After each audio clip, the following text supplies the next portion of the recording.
आज हम इकट्ठे खुदा के कलाम पर वाज बउनवान सिर्फ वही जो खुदा की तरफ से है हकीकी है गौर करने के लिए कुछ शिबकत लेते हैं। इस दुनिया में बहुत सी नकली हैं। क्या दुनिया में लोग इस किस्म की अशिया को नकली चीज नहीं कहते? बदकिस्मती से लोग ऐसी नकलें बनाते हैं जो असल और असली मसनूहात से बहुत ज्यादा मुशाबहत रखती हैं ताकि उन्हें बहुत कम कीमत पर बेच सकें, जिसकी वजह से बहुत से लोग नकली अशिया की कदर और हैयत के बारे में अबहाम का शिकार हो जाते हैं, क्योंकि ये असली मसनूआत से बहुत मिलती जुलती नजर आती हैं। इसलिए हुकूमत ने इन तमाम अक़साम की मसनूआत को हल करने के लिए सख्त कानूनी रवैया अपनाया है और उन्हें गैर कानूनी गर्दाना है ताकि अपने कौमी इमेज को महफूज रखा जा सके। ये कहा जाता है कि आजकल मार्केट में लग्जरी थीलों से लेकर कपड़ों तक और खेलों के हर किस्म के साज व सामान तक बेशुमार नकली अशिया मौजूद हैं, जिनमें असली मसनूआत से मशाबह नकली अशिया हर मुमकिन जुमरे में पहल रही हैं। जो आजकल कलीसियाओं में हो रहा है उसके लिए भी यही कहा जा सकता है। क्योंकि नकली असली की निस्बत ज्यादा होते हैं तो असल के साथ कैसा सलूक किया जाता है? उनके साथ ऐसा सलूक किया जाता है जैसे वो नकली हूं। इसलिए आज मैं मुस्तनिद कलीसिया को नकली कलीसिया से मुमताज करने के चंद तरीकों की वजाहत करूंगा। क्या हमेशा की जिंदगी दांव पर नहीं लगी? क्योंकि ये अब्दी जिंदगी है न कि आरजी और महदूद जिंदगी जिसका इन्हिसार इस पर है। इसलिए आपको ईमान और मेयार वाज़ेह तौर पर कायम करना चाहिए ताकि मुस्तनिद और मुस्तनिद कलीसिया और नकली कलीसिया में दुरुस्त तौर पर फर्क कर सकें। तो फिर खुदा के कायम करदा मुस्तनिद कलीसिया और नकली कलीसियाओं में क्या फ़र्क है? इस मामले में किताब मुक़द्दस हमारी कैसे रहनुमाई करती है? आए यिर्मयाह की किताब बाब 5 आयत 10 को देखते हैं।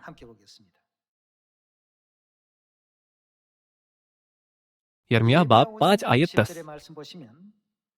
उसकी दीवारों पर चढ़ जाओ और तोड़ डालो, लेकिन बिल्कुल बर्बाद ना करो।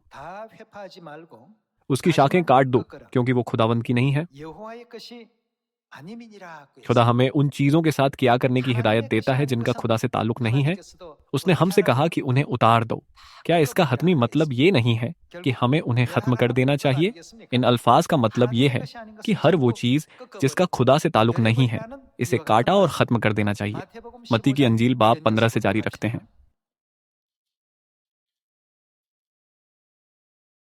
आए बाब 15 आयत 13 को देखते हैं। उसने जवाब में कहा, जो पौधा मेरे आसमानी बाप ने नहीं लगाया, उनके साथ क्या होगा? जड़ से उखाड़ा जाएगा। किताब मुकद्दस हमें सिखाती है कि हर वो चीज जो खुदा की तरफ से नहीं आती उखाड़ फेंकी जाएगी, काट दी जाएगी और फना हो जाएगी। आइए अमाल बाब 5 से जारी रखते हैं।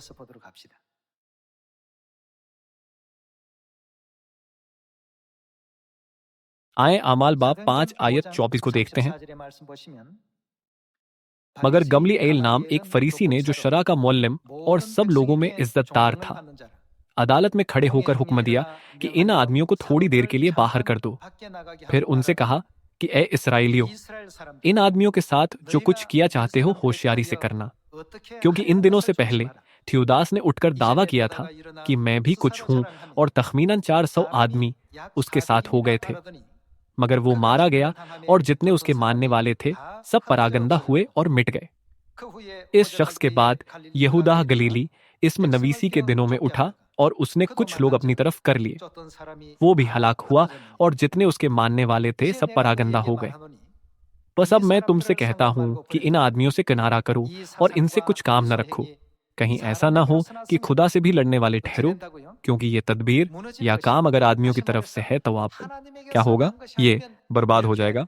दूसरे अल्फाज में, अगर ये खुदा की तरफ से नहीं है तो ये अपने आप को हलाक कर देगा। आयत 39। लेकिन अगर खुदा की तरफ से है, क्या? तो तुम इन लोगों को मगलूब न कर सकोगे।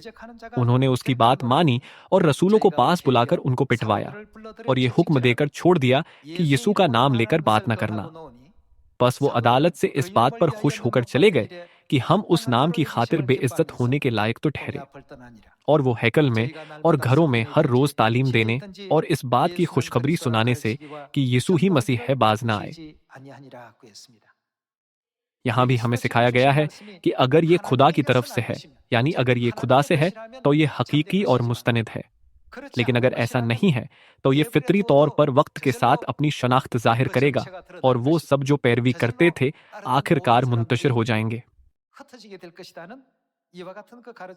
बाइबल उस सबक की वजाहत ये कहकर करती है, क्योंकि ये तदबीर या काम अगर आदमियों की तरफ से है तो आप बर्बाद हो जाएगा, ये यकीनन गिर जाएगा।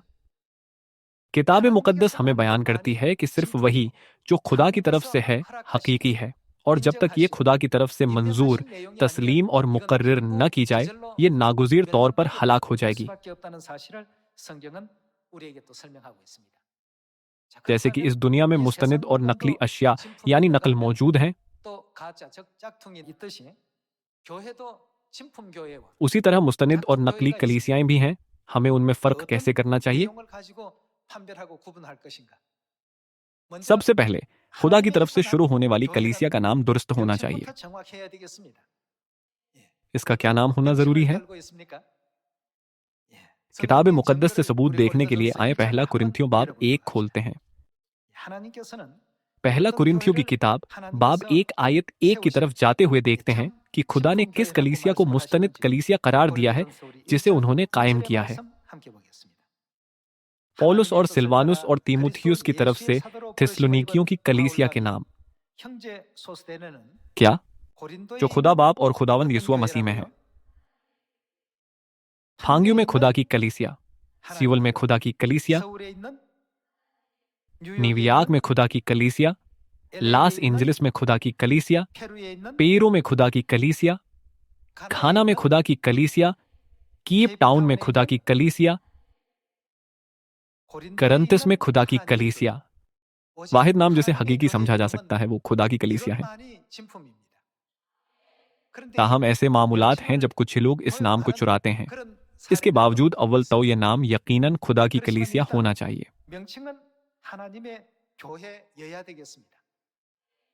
तो फिर बानी कौन होना चाहिए? अगर बानी पासड़ या कोई फर्द है, तो ये खुदा की हकीकी कलीसिया नहीं हो सकती। क्या कोई और मुतबादिल है? आमाल की किताब बाब 20 आयत 28 पर नजर डालते हैं।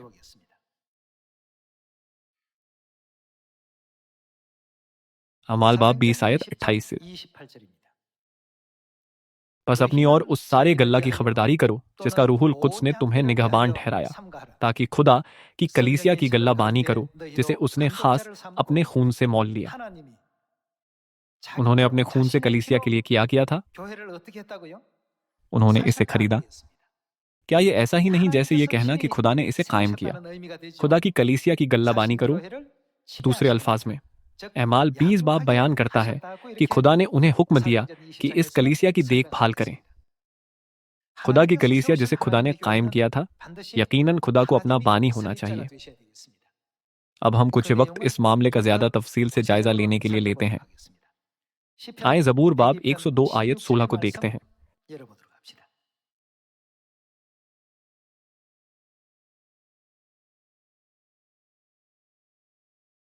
क्योंकि खुदावंद ने, दूसरे अल्फाज में, वो क्या कायम करेगा? सिय्योन को बनाया है।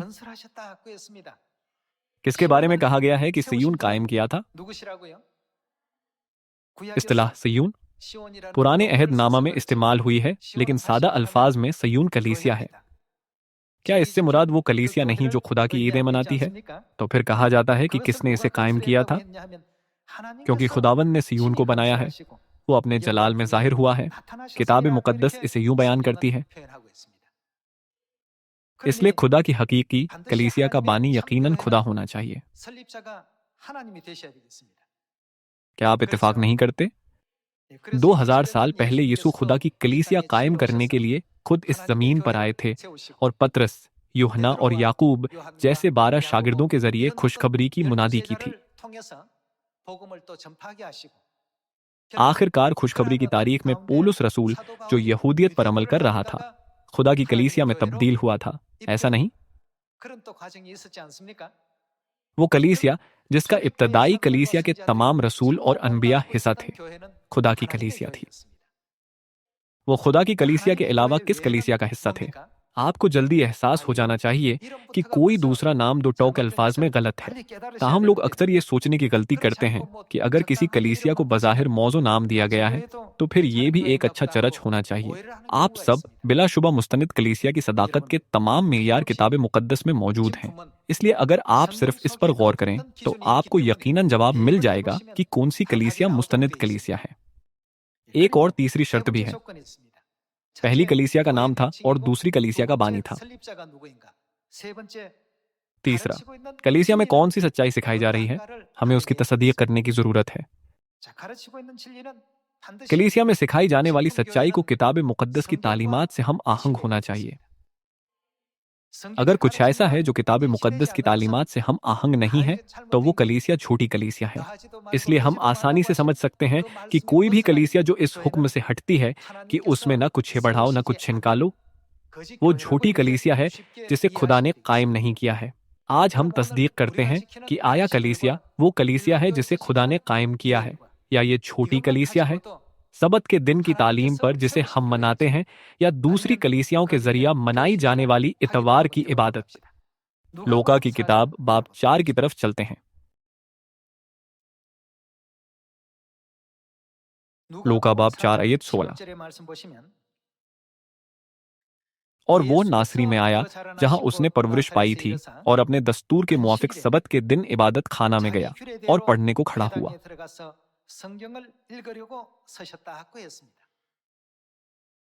यसाया बाब 9 में यीशु की किसके तौर पर गवाही दी गई थी? इसलिए हमारे लिए एक लड़का तौलुद हुआ और हमको एक बेटा बख्शा गया और सल्तनत उसके कंधे पर होगी और उसका नाम अजीब, मुशीर, खुदाए कादिर। कौन? अब्दियत का बाप। वो इस जमीन पर जिस्म में खुदा के बेटे का किरदार अदा करने आए। मजीद बना, खुदा ने इस जमीन पर अपने फर्जंदों के लिए क्यों नमूना कायम किया? उन्होंने कहा कि उन्होंने नमूना कायम किया कि जैसा उन्होंने हमारे लिए किया है हम भी वैसा ही करें। तो फिर किताब मुकद्दस हमें उस ज़ाब्ते के बारे में क्या बताती है जिसे उन्होंने नमूना के तौर पर अंजाम दिया? ये हमें सिखाती है कि उन्होंने सबत का दिन मनाया। क्या इसका मतलब ये है कि हमें सबत का दिन मनाना चाहिए या नहीं? क्या यही वजह नहीं कि यीशु ने हमें यह सिखाने के लिए सबत का दिन मनाने की मिसाल कायम की कि जैसा उन्होंने किया था हमें भी करना चाहिए? ताहम आज बहुत सी कलीसियाएं यीशु पर ईमान रखने का दावा करती हैं, फिर भी वो सबत के ज़ाबिते से हटती हैं। दरहकीकत आज अक्सर कलीसियाएं इतवार की इबादत का अमल मनाती हैं। बाज शायद दावा करें कि सबत का कानून खत्म कर दिया गया था, इसे मनाने की जरूरत नहीं है। इस किस्म के फरेब पर मबनी इस्तिदलाल से वो सबत की अहमियत को कमजोर करने की कोशिश करते हैं। खुदा को सबत मनाने की जरूरत नहीं। क्या आप इस बयान से इत्तेफाक नहीं करेंगे? क्या आप सोचते हैं कि अगर यीशु सबत का दिन न मनाते तो उन पर आसमान में दाखिले की मुमानात होती? नहीं। तो फिर उन्होंने ऐसा क्यों किया? क्या ये इसलिए नहीं था कि हम सबत के दिन को मनाने की अहमियत को समझें जब वो जिस्म में आए थे और उन्हें राह पर चलने की मिसाल कायम की थी? तो फिर अगर एक कलीसिया दुरुस्त तौर पर यीशु पर सच्चा ईमान रखने का दावा करती है तो कौन सी तालीमात उस कलीसिया में सिखाई जाने वाली सच्चाई का हिस्सा होनी चाहिए? अगर किताब मुकद्दस की कोई तालीम गैर हाजिर है तो क्या वो कलीसिया मुस्तनिद है या नकली? ऐसी दुनियावी इस्तिलाह इस्तेमाल करने पर मैं माजरत ख्वाह हूँ। मैं ये बात समझाने में आसानी पैदा करने के लिए कह रहा हूँ, इसलिए मेहरबानी से इस मामले को समझें और इसे दिल में डालें। जैसा कि इस दुनिया में झूठ बहुत ज्यादा फैल चुका है, लोगों का उनके लिए एहसास जर्म खत्म हो गया है। अगरचा ये गलत है, हम एक ऐसे दौर में रह रहे हैं जहां ये शाऊर भी गायब हो गया है कि कुछ गलत है। ताहम अगर हम नकली तालीमात पर इन्हिसार करने की गलती करें तो क्या हम हमेशा की जिंदगी की उम्मीद हासिल कर सकते हैं? क्या हमें आसमान की वो अब्दी बादशाही बख्शी जा सकती है जिसकी हम ख्वाहिश करते हैं? क्या हम गुनाहों की माफी हासिल कर सकते हैं? क्या हम नजात हासिल कर सकते हैं? इसमें से कुछ ये भी मुमकिन नहीं, क्योंकि खुदा बार बार हमें हिदायत देते हैं कि नकली से कुछ हासिल नहीं किया जा सकता। इसलिए हमें किताब मुकद्दस की तालीमात की पैरवी करनी चाहिए। हमें इस एहसास में भी आना चाहिए कि कोई भी चीज जो किताब मुकद्दस की सच्चाई से हम आहंग ना हो वो खुदा ने नहीं बोई, और यूं ये हरगिज हमें खुदा की बादशाही में नहीं ले जा सकती। चाहे कोई मकाम कितना ही मोतबर, पुरअसर या शानदार क्यों ना हो, उसमें खुदा की सच्चाई होनी चाहिए। इसलिए आज हम सबत मना रहे हैं क्योंकि ये खुदा के कवानीन के मुताबिक है। अगला, आए एक और अहम तालीम फसा पर नजर डालते हैं। लूका बाब 22। बगैर सबत के कलीसिया को महज नजात के बगैर कलीसिया के तौर पर बयान किया जा सकता है। आए लूका की किताब बाब 22 आयत 7 को देखते हैं। और ईद फतीर का दिन आया जिसमें फसह ज़बह करना फर्ज था, और यीशु ने पतरस और यूहन्ना को यह कहकर भेजा कि जाकर हमारे खाने के लिए फसह तैयार करो। उन्होंने उससे कहा, तू कहाँ चाहता है कि हम तैयार करें? उसने उनसे कहा, देखो, शहर में दाखिल होते ही तुम्हें एक आदमी पानी का घड़ा लिए हुए मिलेगा। जिस घर में वो जाए उसके पीछे चले जाना, और घर के मालिक से कहना कि उस्ताद तुझसे कहता है, वो मेहमान खाना कहाँ है जिसमें मैं अपने शागिर्दों के साथ फंसे खाऊं। वो तुम्हें एक बड़ा बालाखाना आरास्ता किया हुआ दिखाएगा, वहीं तैयारी करना। उन्होंने जाकर जैसा उसने उनसे कहा था वैसा ही पाया और फसह तैयार किया।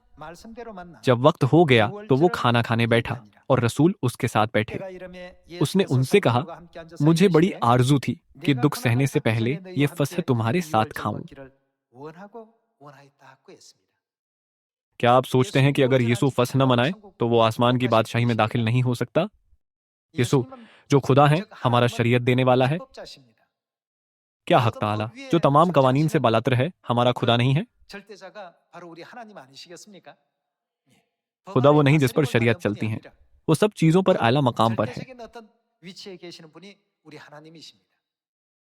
इसके बावजूद अपने बच्चों के लिए एक मिसाल कायम करने और हमसे उसका मशाहदा करने के लिए उन्होंने कहा, मुझे बड़ी आरजू थी कि दुख सहने से पहले ये फसह तुम्हारे साथ खाऊं।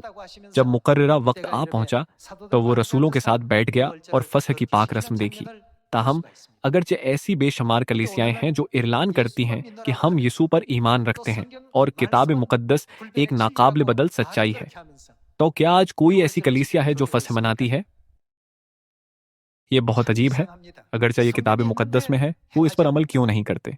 फिर भी वो कहते हैं कि वो नजात हासिल कर सकते हैं। हम बहुत से लोगों से मिलते हैं जो ऐसा मजहका खीस बयान देते हैं। खुदा को इस जमीन पर आकर फसह मनाने की जरूरत नहीं थी और न ही सबत का दिन मनाने की। इसकी बजाय वो बनीनो इंसान को हुक्म दे सकता था कि तुम सबको फसह मनाना चाहिए, जबकि मुझे इसकी जरूरत नहीं।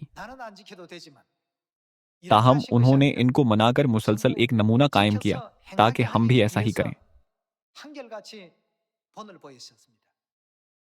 उसके सबत का दिन मनाने की वजह यह थी कि वो हमारे लिए पैरवी करने का नमूना कायम करें। फसह के लिए भी यही सच है। आयत 19 की तरफ चलते हैं। फिर उसने रोटी ली और शुक्र करके तोड़ी और ये कहकर उनको दी कि ये मेरा बदन है जो तुम्हारे वास्ते दिया जाता है। हमें क्या करना चाहिए? मेरी यादगारी के लिए ये कहने की बजाय कि ये ना करो, उन्होंने कहा ये करो, यही किया करो। फसह खुदा का ज़ाब्ता है जिसे उन्होंने हमें मनाने का हुक्म दिया है। ये ऐसी चीज नहीं है जिसे नजरअंदाज किया जा सके। इसीलिए पौलुस रसूल ने, जो बाद में यहूदियत से तब्दील होकर खुदा की कलीसिया में शामिल हो गया, एक अहम पैगाम छोड़ा।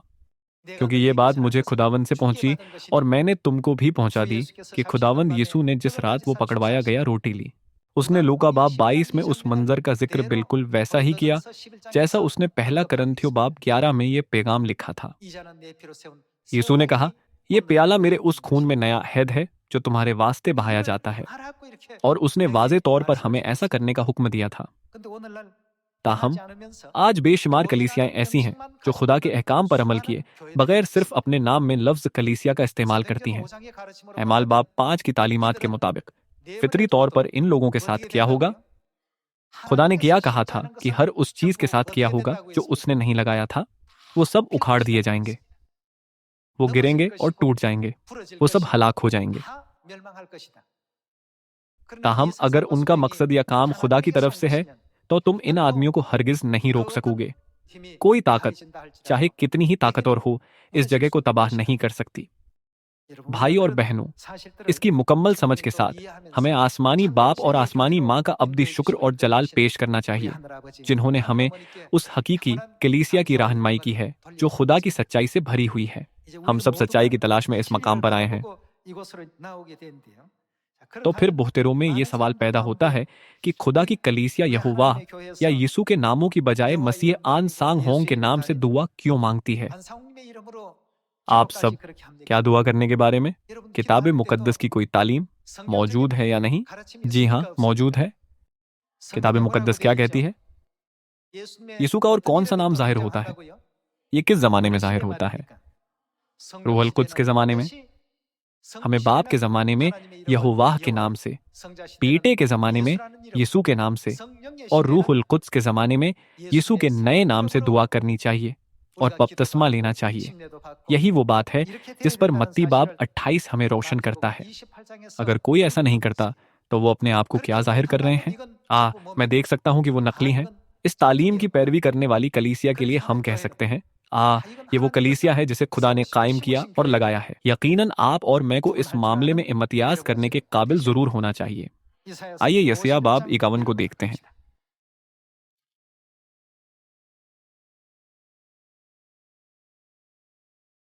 यशायाह बाब 51 आयत 11। सो वो जिनको खुदावन ने मुखलिसी बख्शी लौटेंगे और गाते हुए कहाँ? सिय्योन में आएंगे। किताब मुकद्दस में दर्ज है कि वो जगह जहां खुदा के नजात पाने वाले सब दाखिल होते हैं सिय्योन कहलाता है, और अब्दी सरूर उनके सरों पर होगा। वो खुशी और शादमानी हासिल करेंगे और गम वो अंधवा काफूर हो जाएंगे। खुदा से नजात पाने वाले लोग कहां जाते हैं?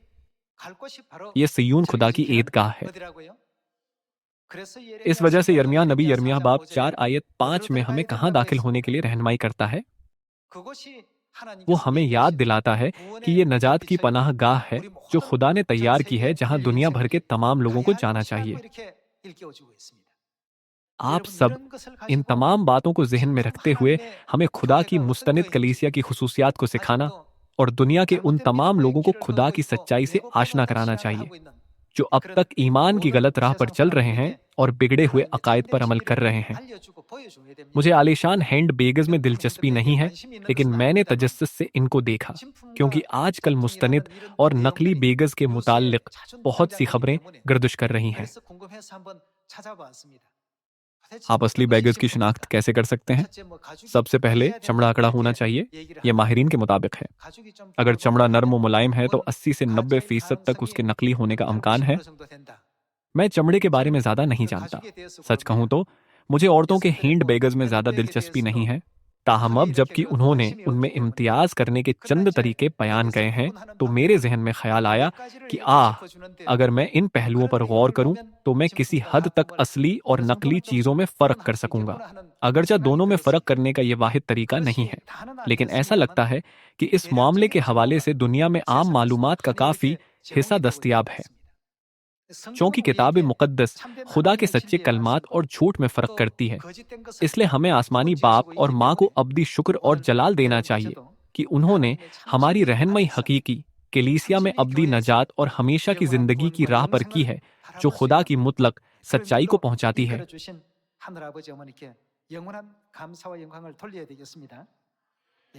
आए यशायाह बाब 33 आयत 20 देखें। ये लिखा है कि सब मुखलिसी पाने वाले सेवन में दाखिल होंगे। तो फिर वो सेवन क्यों जाते हैं? आए बाब 33 आयत 20 देखें। हमारी ईदगाह सिय्योन पर नजर कर। तेरी आंखें यरूशलेम को देखेंगी जो सलामती का मकाम है, बल्कि ऐसा खैमा जो हिलाया ना जाएगा, जिसकी मेखों में से एक भी उखाड़ी ना जाएगी और उसकी डोरियों में से एक भी तोड़ी ना जाएगी, बल्कि वहां जूल जलाल खुदावंद हमारी गुंजाइश के लिए आप मौजूद होगा। किताब मुकद्दस में कहां दर्ज है कि खुदा हमारे साथ रहता है? सिय्योन में। तो फिर ईदें ना मनाने वाली कलीसिया के लिए इसका क्या मतलब है? क्या आप इसे फौरन समझ नहीं सकते कि यह नकली है? खुदा वहां नहीं रहता। किताब मुकद्दस ने गवाही दी कि खुदा हमारे साथ रहता है और सिय्योन में जहां ईदें मनाई जाती हैं, हमारे जूल जलाल बनते हैं। कि वहां डांड की कोई कश्ती न जाएगी और न शानदार जहाजों का गुज्र उसमें होगा, क्योंकि खुदावंद हमारा हाकिम है, खुदावंद हमारा शरीयत देने वाला है, खुदावंद हमारा बादशाह है। वही, वो क्या करेगा? हमको बचाएगा। ये कहा गया है कि खुदा अपने लोगों को सिय्योन कहलाने वाली कलीसिया में बचाएगा, जहां ईदें मनाई जाती हैं। ताहम अगर एक शख्स जो सिय्योन में भी नहीं आया कहता है कि मैं नजात याफ्ता हूं, तो इसे किसी ऐसे शख्स का मामला समझा जा सकता है जो खुद से मुतसादिम हो। अगरचा वो अपने ऐलान पर तौकुल करते हैं, वो हरगिज खुदा की बख्शी नजात का फजल हासिल नहीं कर सकते। आज किताब मुकद्दस के जरिए हम आसानी से खुदा के कायम करदा मुस्तनिद कलीसिया को पहचानने और इम्तियाज करने के काबिल होते हैं। खुदा ने कहा कि वो इस जमीन पर हमें समझ बख्शने के लिए आएगा और हमें हक की पहचान करने के काबिल बनाएगा। क्या आप इस बात से इत्तेफाक नहीं करेंगे कि हमें ये समझ और दानाई बख्शी जाने की वजह से आज आप और मैं इम्तियाज कर सकते हैं कि असली और नकली क्या है? इस हिकमत पर अमल करते हुए हम निजात के चिराग दान को जो खुदा ने हमें बख्शा है बुझा न दें, बल्कि आसमान की अब्दी बादशाही में दाखिल होने तक मुस्तैदी से बाप और माँ की राह की पैरवी करें, ताकि सयून के तमाम अराकीन निजात की अजीम जियाफत की जलाल और खुशी में शरीक हो सकें जो खुदा ने हमारे लिए तैयार की है। क्या यिर्मयाह नबी ने किताब मुकद्दस में दर्ज नहीं किया कि हमारी नजात खुदा की तरफ से है? हमने खुदा इलोहीम से जो रूह और दुल्हन है नजात पाई है, और हम सब उस कलीसिया में दाखिल हुए हैं जो खुदा की लगाई गई तमाम सच्चाइयों का मुशाहदा और अमल करती है।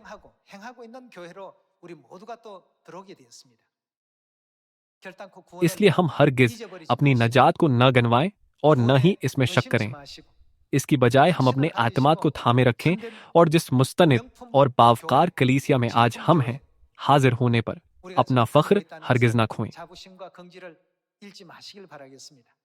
इसके साथ मैं आज का वाज खत्म करता हूं। आपका बहुत शुक्रिया।